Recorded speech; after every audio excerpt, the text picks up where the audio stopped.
First and foremost, want to give all praises, honor, and glory to Yahweh, by Hashem Yahweh Shai, by Hashem Kakwadash. Double honors to the apostles and elders of GMS that rule well. Peace, love, and salutation to all the brothers out there pushing this word of sincerity and the truth. Shalom to the brothers, sisters, and children that they're keeping this word of sincerity and the truth. Okay, I just wanted to go into a quick lesson on the title of this article that I had took a picture of on a computer screen. And this is down here in actually Jackson, Mississippi. One of the news anchors, news stations, and they titled this, the governor says everyone can learn from Pope Francis.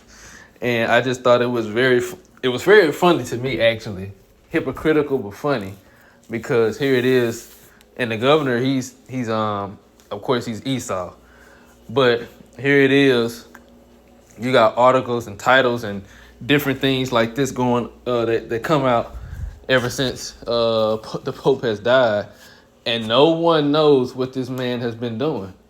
But of course we know that these people are wicked, these people are evil, these people are demonic, they're wicked, and Yahweh Shem Shai is bringing judgment on it. It's no coincidence that the Lord took him out on the day of the so-called pagan Easter. It's actually kind of comical that these people in this world, especially over here in Babylon the Great, celebrating Easter and believing and thinking that this the day that Yahweh Shai rose, and then turn around and Yahweh Shai take the Pope out on the same day. It's just kind of funny to me. It just kind of made me think about the Lord having, or in his sense of humor. But on a more serious note, this is just very hypocritical. And it says, the governor says everyone can learn from the Pope Francis. Yeah, and actually he's right. We all can learn how not to be wicked, because guess what? Now that he back in the spirit world, he knows everything he done. All the wickedness that he done over here while he was alive. And now he knows for sure that the God of the Bible is a dark-skinned man with woolly hair, and his people are the Israelites, the so-called blacks, Hispanics, Latinos, and Native Americans.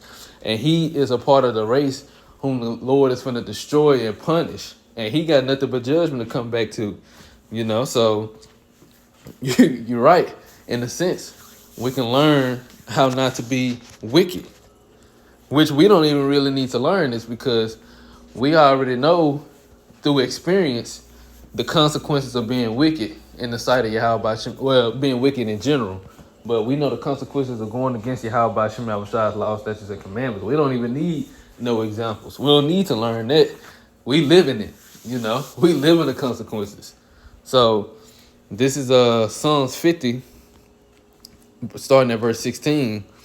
It says, "But unto the wicked the Most High saith," because everybody thinks the Pope is a righteous, holy man, a man of God. This is the perception that everybody has on him. But this is what the Lord say about the so-called white race, Esau, Edom in general, especially him. "But unto the wicked the Most High saith, What hast thou to do? What hast thou to do to declare my statutes, or that thou shouldest take my covenant in thy mouth, seeing thou hatest instruction and casting my words behind thee?" Right. And this is these Edomites, in general. And I actually had pulled up on Google what did he do?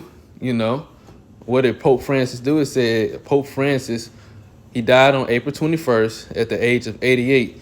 And now this is what he said. This is what they say. He was known for his humility, advocacy for the poor and vulnerable, and bold stances on issues like climate change, alphabet community rights, and global conflicts, according to the Washington Post. It's nothing but lies.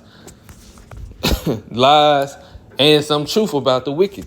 Because it said known for his humility and advocacy for the poor and vulnerable. But they never done anything like that. The advocacy, the poor, who is the poor and the vulnerable? The Israelites. Because we are the ones in captivity. He's done nothing for us. Everything they've done, the so-called white race in general, has been against us. And Esau Edom, he's not humble. Humility, they don't have that. They are the proudest race on the face of the earth. They don't know what humility is yet, but they will be humbled. And then it said going more into the alphabet community. Now they did do that, and I'm gonna go down, just kind of get to the point of it, make it short. I forgot where I seen it at too. Let me see. Seen it somewhere. Oh yeah, here it is. It said bold stances and social issues. Now going to the third point, it said he called for the decriminalization of the moles. Say it like that, as stated by Wikipedia.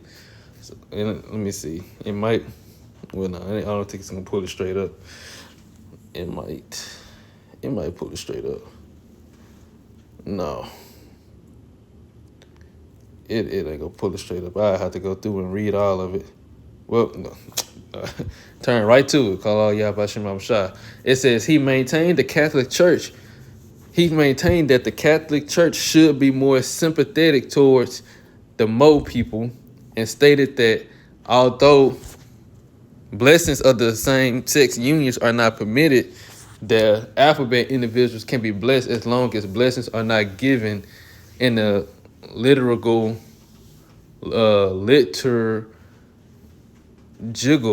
Hold on. Gotta get the word pronounced right. Let's see what it say. One second.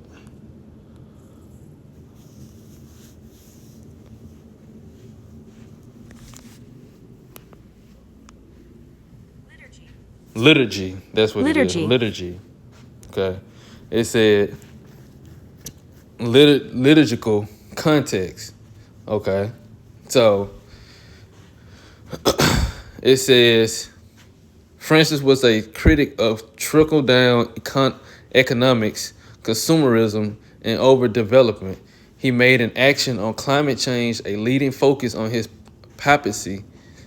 He viewed the death penalty as inadmissible in all cases and committed the Catholic Church to its worldwide abolition.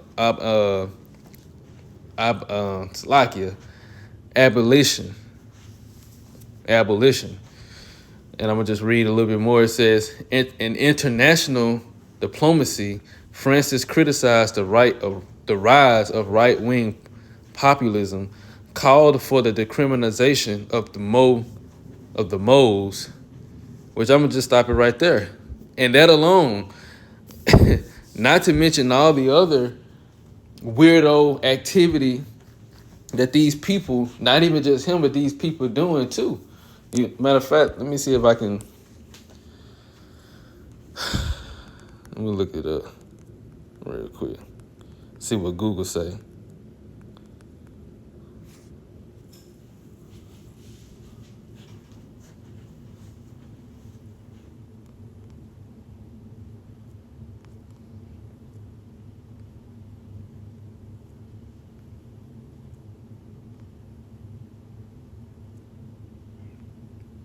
Yeah, let's see.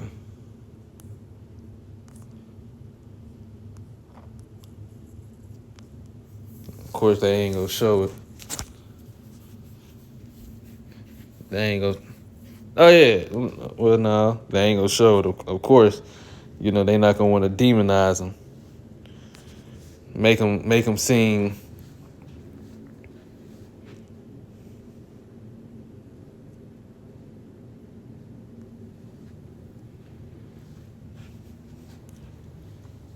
Of course, they ain't gonna want to demonize them.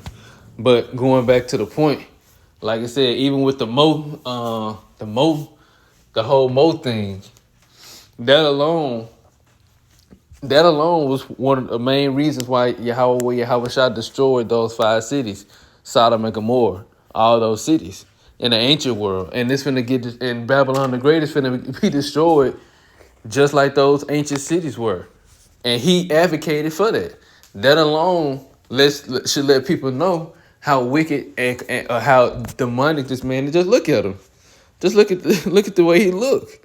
This man looks demonic, straight out of a horror movie. Eyes all black. This man looks demonic. And this is the majority of their people, you know. They're wicked. So going back to Psalms 50, it says, seeing thou hatest instruction and castest my words behind thee. Well, these people in general, this whole world try to make him seem like he's a holy figure, but he advocated, and it's showing on Google that he advocated for the whole LGBT, the most society. That's casting the Lord's words behind thee. That's hating instruction, because the Lord, that's an abomination unto the Lord, and that's something worthy of death. And then that's another thing. He said he abolished the death penalty, but the death penalty is in the Bible. Anybody who's caught doing more activity, they got put to death in the ancient world. And anybody who's doing it and continually, the Lord will eventually put to death if they don't repent. None of that will make it into the kingdom of heaven. It says, when thou sawest a thief, then thou consentest with him, and hast been partaker with adulterers. Thou givest thy mouth to evil, and thy tongue frameth deceit. And this is the whole nation in general. Thou sittest and speakest against thy brother. Thou slanderest thy own mother's son. And best believe they have been slandering the Israelites.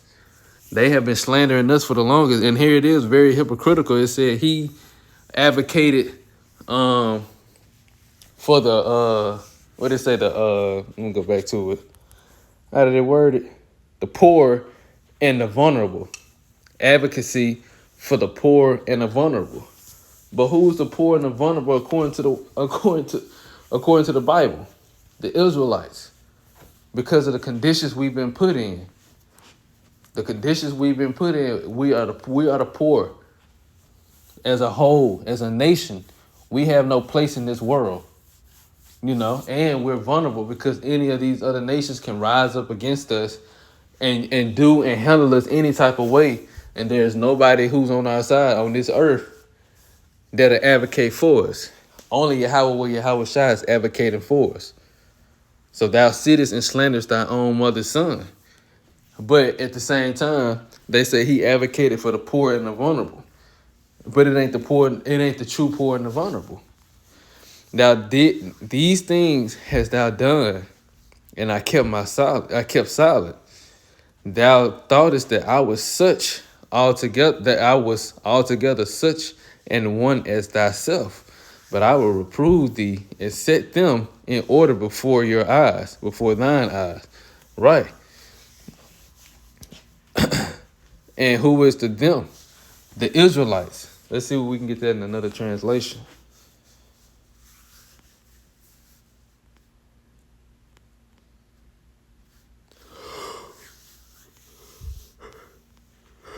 Slovakia. And all these are good, but it's not going into the setting the Israelites in order, that's what it's going into. But it's also saying that he's gonna rebuke them, confound them, destroy them. But like he said, I will set them in order before thine eyes. This is what Yahweh Shai is doing. And he saw it before the Lord put him back into the spirit world. He saw it. He saw the rise of the Israelites all around the four corners of the earth. He's been seeing it for years. You know, been seeing it for years, the rise of the Israelites and us getting put back in order. And us rising up, learning who we are, and coming back to our heritage.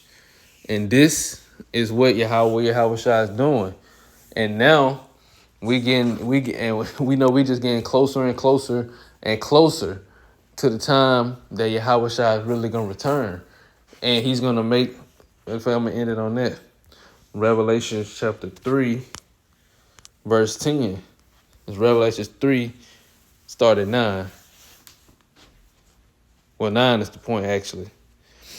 I'm going to read in the AMP. It says, take note, I will make those of the synagogue of Satan who say that they are Jews and are not but lie, I will make them come down and bow down at your feet and make them know without any doubt that I have loved you. Right, so this is Yahweh Shah speaking to the Israelites, speaking to the elect, starting with the elect. He said he gonna make those who say they Jews going into those in the land who claim to be us. He said he gonna come and make them worship at our feet. And it just starts with them. It's gonna be the whole nation. It's gonna be the whole nation of Esau, Edom, coming and bowing down to the Israelites and saying without any doubt that the Lord have only dealt and loved us. Because just like he setting us before in order before their eyes, he gonna make them acknowledge us. He's gonna make them acknowledge the truth. And that's gonna be something really glorious. And best believe old France is gonna be a part of that too. The Lord will. This was an edifying lesson. I just found that article that I didn't read the article. Actually, it was a video, a news video. I didn't listen to it or read nothing about it or nothing. It's just when I seen that, it just kind of made me laugh, saying that everybody can learn something from him. But yeah, we can learn why not to be wicked. Because he got a horrible judgment along with the rest of his nation. Horrible judgment coming. Horrible judgment coming. And rightfully so. So Lord Williams said edifying lesson. I want to give our praises, honor, and glory to Yahweh, by Hashem Yahweh Shai, by Hashem Kakwadash. Double honors to the apostles and elders of GMS that rule well. Peace, love, and salutations to all the brothers out there pushing this word of sincerity and the truth. Shalom to the brothers, sisters, and children out there keeping this word of sincerity and the truth. Until next time, shalom.